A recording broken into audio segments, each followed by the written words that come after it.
听。调皮老爸旅游去小木屋度假村出发喽！早安，我是调皮老爸。美景是留给愿意亲自走一趟的人。今天要带各位看看我们3天2夜新义乡之旅的第2天住宿沙里仙温泉度假村。这里空气新鲜，视野很棒，走到哪里都能够看到涓涓细流的云海环绕群山。在露天的大众池，夜晚在这里泡温泉，还可以抬头仰望星空。除了有大众池，每个房间也都有一个温泉池哦。现在是下午4点，我们刚从东浦吊桥离开，沿着山路往下开1公里就会到了。这家饭店只能打电话预订，很特别的是，打电话订房后不用先付定金，到饭店办理入住时再付钱就可以了。这也呼应了上一集介绍的良心商店。东浦村的老板真的都很信任游客。我们在一个 U 型路口看到饭店的招牌，就顺着路开上去。眼前的这栋是欧式会馆，也是办理入住的地方。我们停在一个近一点的停车位，先来去饭店大厅。欧风会馆是一个像城堡一样的石造建筑，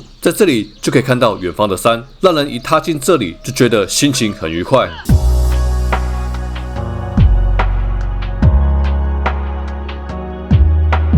好，这就是我们的饭店吧。沙里仙巴比特里怎么会写这样啊？它仙也是沙，他们字都错了。这是一种写法，一种艺术而已。大厅有很多木造的装潢，像是木造的雕像、木质的墙面，都营造了静谧山林般的悠闲气氛，让人感觉很放松。在柜台旁边是餐厅，晚餐跟早餐都会在这里用餐。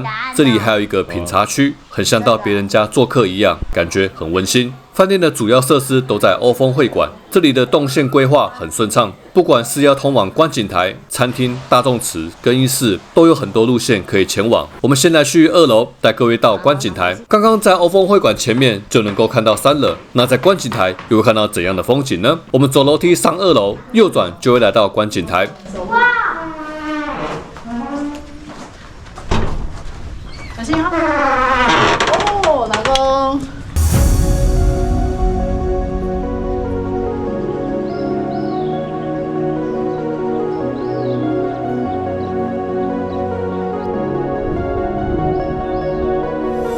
山岚如墨，云烟如画，轻柔飘逸，犹如仙境般的画面。从观景台走下去，会来到一个鱼池。餐厅除了从接待大厅进入，也可以从鱼池这里进入，路线很多变化。不止这样呢，如果我们走楼梯到2楼左转，会通往大众池，而露天温泉池也可以从大厅这里上去。等等，再跟大家介绍大众池。我们拿到房间钥匙后，现在要开着车前往我们今天的房间。欧风会馆旁边有个车道，我们沿着车道开上去，照着指标走，就会找到我们今天的房间。木屋区有分4个区域，我们今晚入住的是1区的温馨家庭小木屋，是整个木屋区的最上层。每个木屋外面都有专属的停车格，停车非常方便。我很喜欢1区的木屋，木屋外面就是一个大草皮。小朋友看到了都很开心。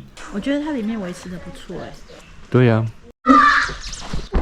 门外有一个鞋柜，上面有放室内拖鞋，在这里换好拖鞋后再进去房间。或许是因为可以光着脚丫踩在木地板上，小朋友都很开心。哇，有温泉呢！对呀。好酷哦！好爽哦！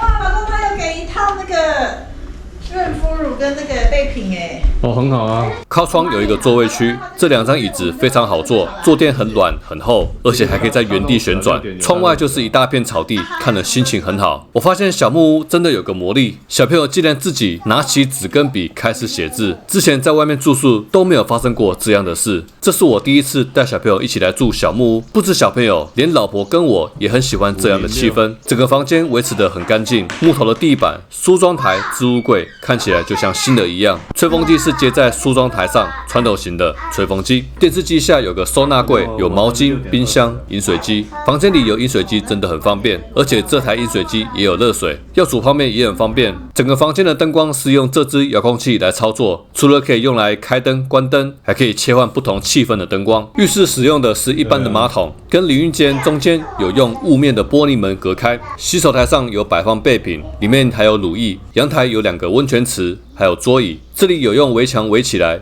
从外面是看不到阳台，可以放心的在这里泡汤。刚刚来到饭店之前，路上还有下雨，现在雨停了，云雾也渐渐散掉了。山上天气变化很快，赶快把握好天气。我们现在来去外面走走吧。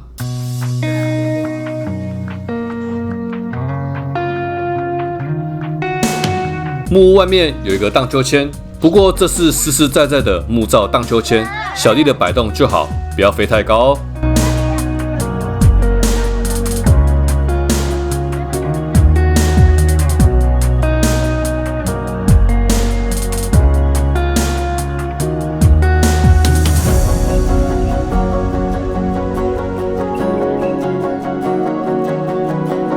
看到这里，不晓得大家会不会有一个疑问？刚刚我们开了一段上坡，来到最上层的木屋区，那这样是不是要走一段很长的路才能到餐厅呢？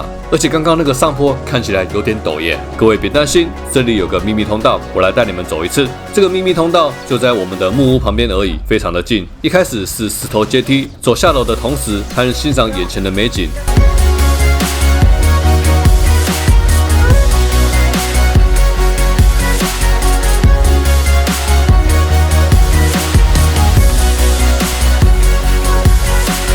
这里有一个木屋，看起来更大一间，有2层楼高。走右边的步道会经过大众池，大众池的开放时间是晚上6点到晚上10点。现在池子还没有放水，我们等等吃完晚餐后再来大众池放松一下。整个园区不管走到哪里都能够看到云雾漫山，如仙气萦绕的美景。我们从这里下去会先经过更衣室，过了这个门口就来到餐厅了。当然不只是这样，走下这个楼梯，继续接着往前走，就会来到大众池的入口，在这里也可以欣赏到美丽的风景哦。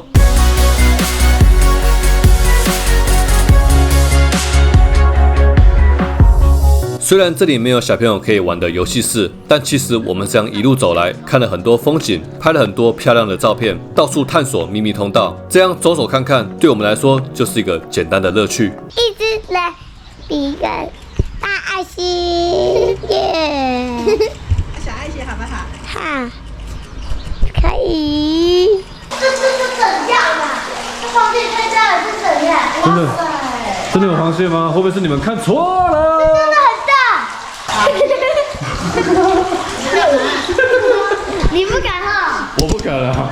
天色暗了，我们来去餐厅吃晚餐喽。刚刚的秘密通道到了晚上，阶梯会点灯，除了给游客指引方向，也增添了浪漫的气氛。如果想要预订饭店的晚餐，在打电话订房间的时候，就要先跟老板预定了。一个人晚餐收费250元，记得一定要打电话预定，让饭店有时间准备食材。餐厅的柜台有贩卖一些零食，像是泡面、饼干。酒类的话，这里也有红酒、高粱。餐厅延续大厅的风格，使用木造的装潢，搭配暖色的艺术灯，用餐的气氛很温馨。这间跟地伦大饭店一样，是无菜单料理，而且分量也超级多，有凉拌的开胃菜、地瓜叶、花椰菜、土鸡切盘、竹笋东坡肉，还有一大锅的竹笋鸡汤。刚端上来的开胃菜就令人食指大动，洋葱很新鲜，酱料酸辣适中，非常清爽。土鸡切盘的肉质非常软嫩，很有弹性，土鸡的香味也很浓郁，吃得出来是新鲜现抓的土鸡。竹笋很脆很甜，东坡肉肥瘦适中，不会太干或太油，口感恰到好处，让人一口接一口。鸡汤的料非常的多，前面几道菜都太好吃了，我们都把菜吃光了，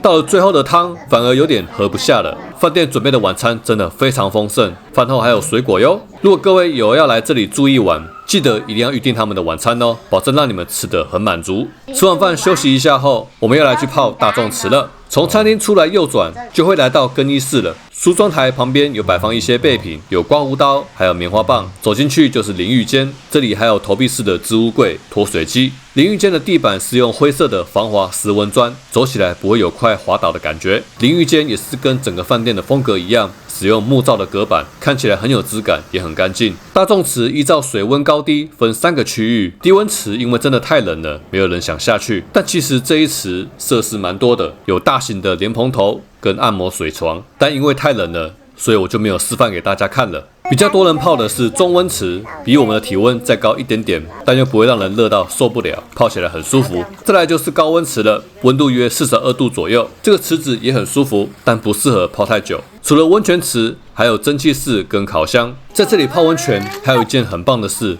抬头看还能看见满天星星哦。虽然我的手机拍不出来星星，但此刻跟家人在星空下的这个画面，已经烙印在我的脑海里了。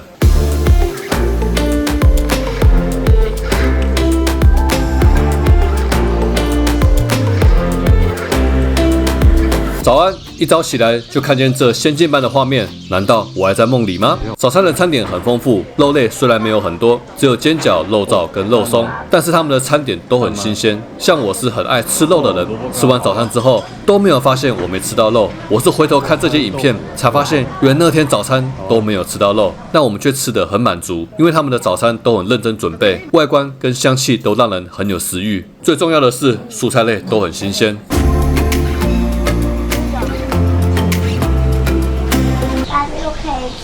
我们可以去游戏室吗？那没有游戏室啊？我想去耶。真的没有啊？一个游戏室都没有哦。没有。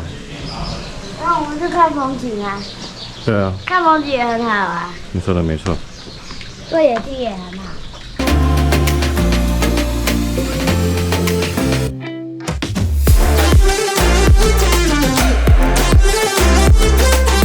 吃完早餐后，我们就继续在木屋附近散散步、拍拍照、泡泡脚，继续无所事事，享受悠闲。在这座深山里，不用想什么行程，你只要抬头仰望天空，什么都不要想。有什么事，等下了山再说。下一集我要带各位去丰丘村，一个我在学生时期走访过的小村庄。下个礼拜我们再一起呼吸新鲜的空气吧。调皮老爸，祝你有个开心的一天。